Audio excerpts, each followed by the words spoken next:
Cześć, z tej strony Krzysiek, witam na kanale Mąż przy garach. Dzisiaj przychodzę do Was z przepisem na prosty deser, który idealnie sprawdzi się i na świątecznym stole, i jako dodatek do popołudniowej kawy. Tym razem na nasze stoły trafi ciasto 3-bit, które połączy w sobie smak karmelu, waniliowego kremu budyniowego i puszystej bitej śmietany. Jak zawsze zachęcam do zostawienia łapki w górę i subskrypcji. Przy okazji dajcie znać, jakie są Wasze ulubione ciasta z kremem budyniowym. Zapraszam Was na film i biorę się do roboty. Przygotowanie ciasta zaczynam od budyniu, który stanowi bazę kremu. Do średniej wielkości rondelka przelewam około 500 ml mleka i dodaję do niego 50 g drobnego białego cukru. Zawartość rondelka krótko mieszam tylko do rozpuszczenia cukru i podgrzewam na średnim ogniu, aż płyn zacznie się powoli gotować. Do pozostałych 250 ml mleka dodaję 2 opakowania budyniu śmietankowego bez cukru i łyżeczkę pasty waniliowej, a następnie krótko mieszam do całkowitego połączenia się składników. Jeśli nie macie pod ręką pasty, możecie użyć ekstraktu waniliowego lub podmienić część cukru na taki z wanilią. Z tak przygotowaną bazą budyniową wracam na kuchenkę, gdzie mleko powinno już się lekko gotować. Zmniejszam ogień pod rondelkiem na niski i dodaję budyń do gotującego się mleka. Wlewam całość naraz, stale mieszając zawartość naczynia. W ten sposób w budyniu nie wytworzą się nieprzyjemne grudy. Po połączeniu się składników zwiększam ogień na średni i gotuję całość, stale mieszając do uzyskania gęstego, ale nadal płynnego budyniu. Nie przerywajcie mieszania, bo budyń może się przypalić, a wtedy nabierze gorzkiego smaku i trzeba będzie zacząć od nowa. Po uzyskaniu odpowiedniej konsystencji zdejmuję rondelek z ognia i przelewam jego zawartość do szerokiego naczynia. U mnie jest to akurat naczynie żaroodporne, ale równie dobrze sprawdzi się szeroki talerz. Chodzi o to, żeby rozłożyć budyń jak najcieńszą warstwą. Wtedy szybko wystygnie i będziecie mogli działać dalej. Budyń przykrywam folią spożywczą, żeby na jego wierzchu nie utworzył się nieprzyjemny kożuch i odstawiam do całkowitego wystudzenia. Kiedy budyń jest chłodny, możemy zabierać się za spód ciasta. Na dnie blaszki o rozmiarach 18×28 cm układam słone krakersy. Dno formy wcześniej wyłożyłem papierem do pieczenia, a jej boki folią rantową. Krakersy układam w cegiełkę z niewielkim przesunięciem, najciaśniej jak to tylko możliwe. Sól zawarta w krakersach fajnie podbije smak innych warstw ciasta, mimo że sama prawie nie będzie wyczuwalna. Oczywiście jeśli nie macie pod ręką krakersów, możecie użyć zwykłych herbatników, ale gorąco polecam Wam przygotowanie takiego spodu chociaż raz. Na ułożone krakersy wykładam około 200 g karmelu i rozprowadzam go powoli po całej powierzchni. Jest to ten sam karmel, który przygotowałem w filmie o rudej wiewiórce. Jeśli nie macie pod ręką karmelu, użyjcie kajmaku, sprawdzi się równie dobrze. Jeśli tak jak ja używacie karmelu, warto go lekko podgrzać. Wtedy rozprowadzenie go na krakersach będzie o wiele łatwiejsze.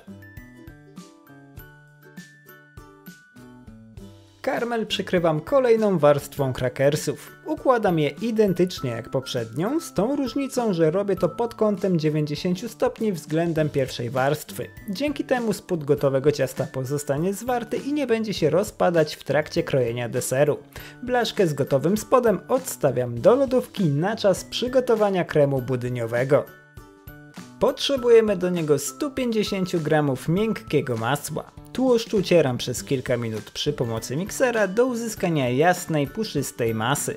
Zarówno wystudzony budyń, jak i masło powinny być w temperaturze pokojowej, dlatego polecam wyjąć je z lodówki na przynajmniej godzinę przed przygotowaniem kremu.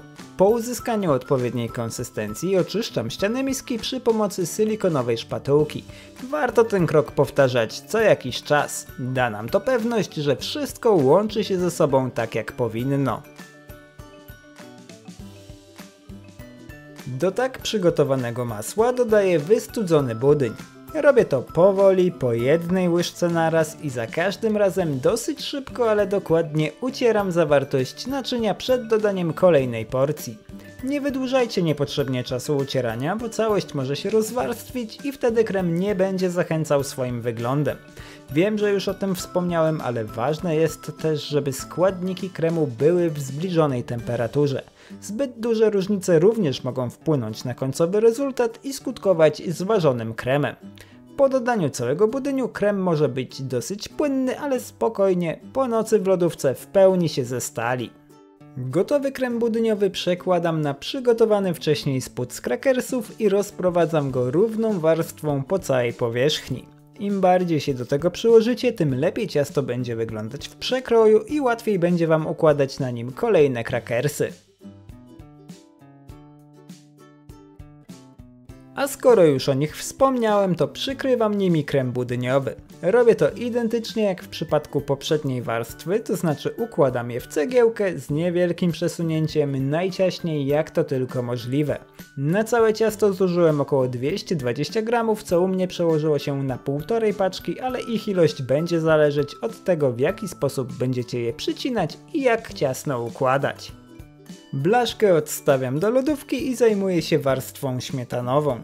Do dużej miski wlewam 300 ml zimnej 36% śmietanki. Dodaję do niej 150 g zimnego serka mascarpone, 40 g cukru pudru i solidną łyżeczkę pasty waniliowej. Zawartość naczynia ubijam przy pomocy miksera do osiągnięcia sztywnej masy. Ubijanie polecam zacząć od niskich obrotów i stopniowo zwiększać moc miksera wraz ze wzrostem objętości kremu. Pozwoli Wam to uniknąć dużej chmury cukru pudru unoszącej się w kuchni.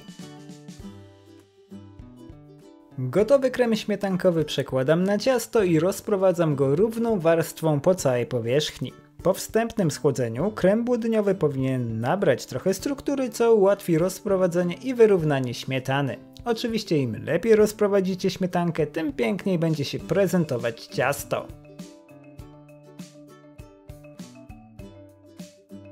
Na końcu pokrywam wszystko startą, ciemną 72% czekoladą. U mnie wystarczyły 2 kostki, ale jeśli ktoś chce użyć jej więcej, nie widzę żadnych przeciwwskazań. Zamiast czekolady możecie użyć też ciemnego kakao, sprawdzi się równie dobrze. Tak przygotowane ciasto odkładam do lodówki na kilka godzin, a najlepiej na całą noc do całkowitego zestalenia. Następnego dnia wyjmuję ciasto z lodówki, pozbywam się boków i folii rantowej i już nic nie stoi na przeszkodzie, żeby delektować się tym prostym, ale jakże efektownym deserem. Krem budyniowy jest gładki z wyraźnie wyczuwalną nutą wanilii, która świetnie współgra z bitą śmietaną.